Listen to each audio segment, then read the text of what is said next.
يا هنانا يا سعدنا، علي معلول عندنا.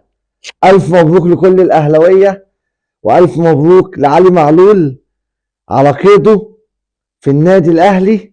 ورسميا هو مستمر معانا لمدة 6 شهور، ومش بس كده، ده هو وعدنا النهاردة إن هو إن شاء الله مكمل لسنتين أو 3. وأنا بقول لك يا علولو، والله لو هتفضل لغاية لما تبقى كادر كبير في النادي الأهلي وتوصل لأحسن حتة جوه النادي الأهلي، إحنا بنقول لك مرحبين وعلى قلبنا زي العسل. والله ما هتصدقوا لو قلت لكم إن أنا فرحتي بتأييد معلول النهارده واستمراره مع النادي الأهلي وتأييده في القائمة المحلية والأفريقية هتبقى أسعد من 5 صفقات اللي عملناهم بما فيهم تريزيجيه وأشرف بن شرقي. هتقولوا أنت بتبالغ، والله الصفقات اللي اتعملت كان ناقصها حتة الكريزة اللي بتتحط على التورتاية، وهي كان علي معلول. وبعد خبر النهارده احنا كان عندنا ثقة عمياء مهما طالبنا في الفيديوهات السابقة